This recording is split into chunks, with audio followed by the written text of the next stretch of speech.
kati ya taarifa ambazo mashabiki wa Wekundu wa Msimbazi Simba zitakuwa zinawafurahisha ni tetesi kwamba mshambuliaji wa kimataifa wa Namibia Peter Shalulile kwamba anaweza akasajiliwa na Wekundu wa Msimbazi Simba kwa ajili ya msimu ujao 2026 2027. Hakuna taarifa rasmi kutoka kwa Peter Shalulile na management yake, hakuna taarifa rasmi kutoka kwa Wekundu wa Msimbazi Simba, lakini zipo taarifa rasmi kutoka kwa klabu aliyokuwa akiitumikia kwa misimu kadhaa sasa ya Mamelodi Sundowns kwamba wamemalizana na Peter Shalulile, sasa yuko huru, anaweza kuendelea na maisha yake katika klabu nyingine, na hiyo ni baada ya kuitumikia kwa heshima kubwa klabu ya Mamelodi Sundowns ambayo yeye ni miongoni mwa wale walioisaidia hivi karibuni kutoa ubingwa ligi ya mabingwa barani Afrika, ambapo katika safari yao kuanzia hatua zile za kuania kufuzu hatua ya makundi, kufika fainali, kwa ujumla alifunga mabao mawili, assist moja katika msimu ambao yeye hakuwa akipata nafasi kubwa sana ya kucheza kutokana na kweli kwamba kocha Miguel Cardoso alikuwa akiwatumia zaidi akina Ikram Reina, akina Brian Leon, mchezaji wa kimataifa kutoka Colombia, katika eneo la mwisho kwenye ushambuliaji ambako ndiko nafasi yake ilipo. Huyu ana miaka 32. Urefu wake ni futi 5 na inchi 9. Sifa yake kubwa mojawapo ni mpambanaji ndani ya dakika 90, ni pocha, ni mwizi, hujua wapi pa kusimama ili aweze kuwadhuru wapinzani. Na matokeo yake haijashangaza hata kidogo, kwa sababu katika maisha yake katika ligi kuu ya Afrika Kusini kwa mfano, akiwa na Mamelodi Sundowns ametoa ubingwa wa ligi kuu ya Afrika Kusini PSL kuanzia msimu wa 2020-2021, 21-22, 22-23, 23-24, 24-25. Mamelodi kitoa ubingwa, yeye ni mmoja wapo kati ya wachezaji muhimu kikosini. Lakini sio hilo tu, ameshakuwa mfungaji bora katika ligi ya mabingwa barani Afrika msimu wa 2022-2023. Ni katika msimu ambao yeye Mamelodi Sundowns waliishia hatua ya nusu finali ya ligi ya mabingwa. Mechi walizocheza Mamelodi zilikuwa 10. Kutoka hatua ya makundi mpaka nusu finali huwa ni mechi 10. Yeye alicheza mechi 8, lakini akafunga mabao 6, akatoa assist moja, wakati Mamelodi Sundowns wakitolewa hatua ya nusu finali kwa ujumla wakifunga mabao 22, yeye akichangia mabao 7. Tena ni katika msimu ambao kwenye ligi ya mabingwa msimu huo Mamelodi Sundowns walikuwa wamepiga mashuti 128, kufunga mabao 22. Goal conversion rate, uwezo wa kubadilisha nafasi kwa mabao, ni around 17%. Lakini kwa Peter Shalulile kwenye mechi 8 alizocheza alikuwa amepiga mashuti 22. 11 amelenga shabaha, ambayo ni tunasema shooting accuracy ya 50%, kwa sababu mashuti 22, 11, nusu ya mashuti yote yanalenga shabaha. Halafu akafunga mabao yale 6, ambao tunasema goal conversion rate, uwezo wa kubadilisha nafasi kwa mabao kutokana na mabao mashuti 22 aliyopiga ni around 27%, kwamba yeye alikuwa juu kwa 10% zaidi ya wastani wa timu nzima Mamelodi katika msimu huo, na hatimaye akawa mfungaji bora. Na kwa ujumla katika ligi ya mabingwa barani Afrika, yeye akiwa na Mamelodi Sundowns amecheza mechi 55 akafunga mabao 20. Lakini sio hilo tu, akiwa na Mamelodi Sundowns ameifungia mabao 68 kwa ujumla katika PSL peke yake, ligi kuu ya Afrika Kusini, ligi yenye ushindani sana, ligi namba 4 kwa ubora barani Afrika baada ya ligi kuu ya Misri, ligi kuu ya Morocco na ligi kuu ya Algeria. Lakini kubwa zaidi ni kwamba PSL, ligi kuu ya Afrika Kusini, pamoja na historia yake ya kuvutia, lakini haijawahi kuwa na mchezaji aliyefunga mabao mengi kwa muda wote kumzidi huyu mwamba Peter Shalulile.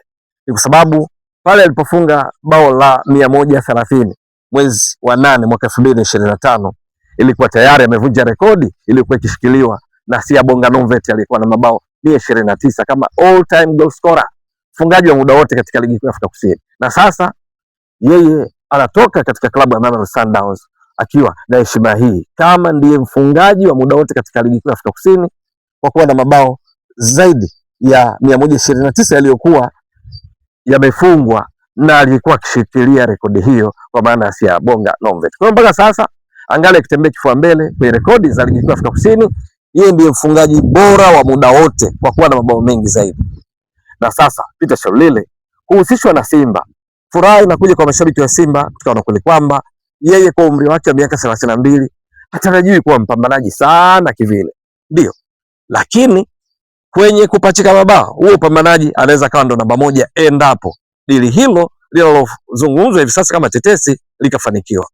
Ni kwa sababu Peter Shalulile bado ana uwezo mkubwa wa kujua wapi pa kusimama ili kufunga. Lakini sio hilo, nishati katika kutekeleza wajibu huo iko juu, kwa sababu anaelezewa na wachezaji wenzake ndani ya Mamelodi Sundowns kwamba, na hasa golikipa Rowan Williams, kwamba Peter Shalulile siku zote mazoezini yeye hufika masaa mawili kabla, na wakimaliza anaendelea kujifua. Siku zote hana kinyongo.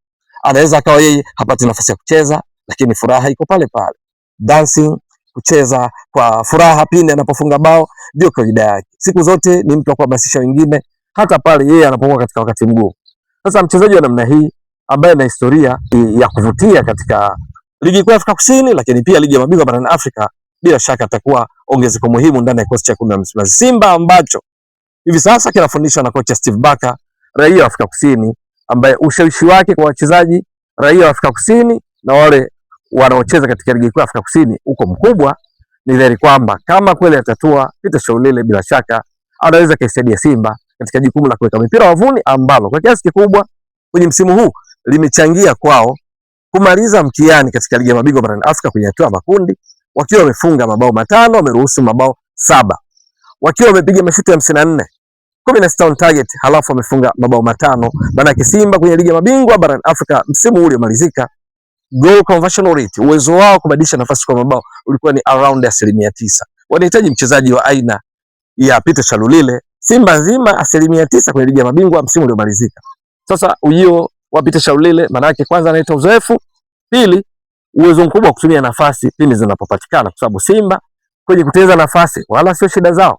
Ndio maana ni miongoni mwa timu ambazo zilifika sana kwa wapinzani, zikafanya majaribio kama nilivyotoka kueleza, mashuti ya 54, lakini bado mabao yalikuwa 5. Uwezo wa chini mno katika kubadilisha nafasi kwa mabao. Lakini hata katika ligi kuu Tanzania bara, kwa sababu zilizokwamisha Simba ni pamoja na eneo la mwisho. Fikiria kwa mfano, mechi 30 za ligi kuu Tanzania bara, kinara wa kupachika mabao ndani ya Simba kwa ligi kuu Tanzania bara ni striker Selemani Mwalimu Gomez. Yuko vizuri, lakini kwenye namba ni kwamba msimu mzima amecheza mechi 24 ndani ya Simba, amefunga mabao 9.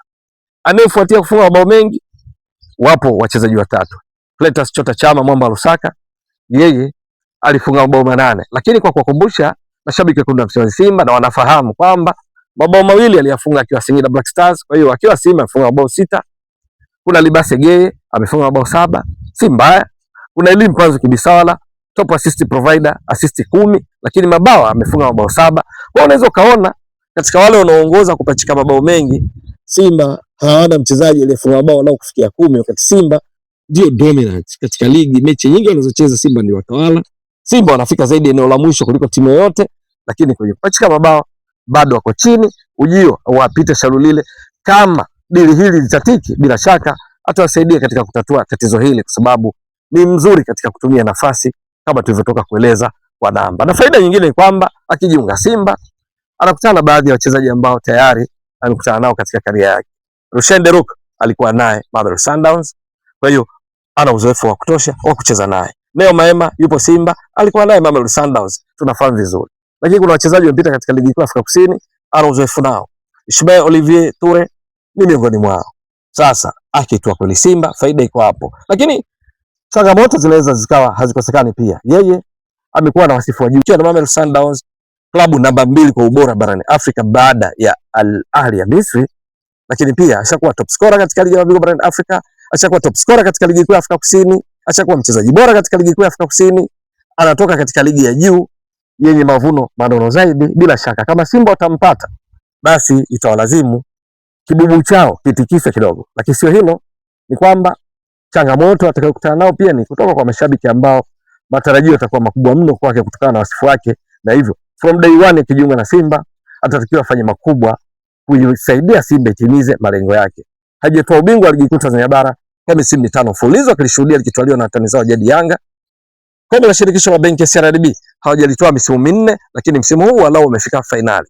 Kwenye ligi ya mabingwa Simba walikuwa ni wazee wa walao kufika hatua ya robo finali. Msimu uliomalizika hawakufika tu robo finali, lakini pia kwenye hatua ya makundi kwa mara ya kwanza katika siku za karibuni Simba wamemaliza mkiani miongoni mwa timu 4 za juu, wao wakiwa chini kabisa, wakizidiwa na Stade Malien ya Mali, Esperance de Tunis ya Tunisia, wakizidiwa na Petro Atletico ya Angola. Yote haya miongoni mwa wanaotarajiwa kwenda kuyatatua kwa haraka ni pamoja na Peter Shalulile. Na changamoto nyingine kwa wekundu wa Msimbazi Simba ni kwamba Peter Shalulile ni mchezaji aliye huru, ni free agent.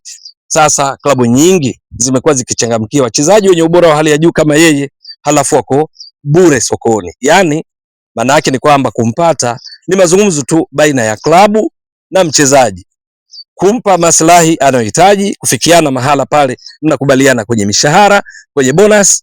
Hakuna gharama za ziada za kulipa timu au taasisi inayomiliki. Yeye yuko huru. Matokeo yake ni nini? Hivi sasa shinikizo limekuwa kubwa. Shalulile sokoni anatakiwa na klabu nyingi. Yanga pia inatajwa, ambao ni watani wa wekundu wa Msimbazi Simba. Klabu kutoka kaskazini mwa Afrika kadhaa zinatajwa, lakini klabu kutoka Asia hususan kule Warabuni, klabu kutoka Zimbabwe na maeneo mengine mbalimbali, Peter Shalulile amekuwa akihusishwa nazo. Kwa sababu hiyo Simba lazima wajipange haswa ili kuweza kupata saini ya mshambuliaji huyu wa kimataifa wa Namibia, endapo tu dili hilo litapaswa kuwa la kweli na sio kuishia kwenye tetesi. Vinginevyo dili likitiki, hakika ni jambo kubwa kwa wekundu wa Msimbazi Simba. Mfumo wao baada ya golikipa kuwa na walinzi wanne, viungo watatu, washambuliaji watatu, yeye anaweza kama mmoja wapo akitokea eneo la kati. Lakini wakati mwingine 4-2-3-1, kwa maana golikipa, walinzi wanne, viungo wale ukabaji watatu, mshambuliaji kinara mmoja, yeye anaweza akasimama pale juu, halafu Libasege akiwa kwenye kiwango chake bora, Anise Ura na wengineo waliopo ndani ya Simba. Ni dhahiri kwamba Peter Shalulile inaweza ikawa ni bonge la usajili endapo tu tetesi hizi zitakuwa za kweli. Je, itakuwa vipi? Ni swala kusubiri na kuona. Mtazamaji wa Mbwaduke Stats Sport Next Level, endelea kuungana mkono channel hii kwa kuhakikisha una subscribe, una share, una like na kucomment. Mwasilishaji wako ni mimi Ramadhani Mbwaduke almaarufu kama Mzee wa Data. Shukran jazilan. Bye bye.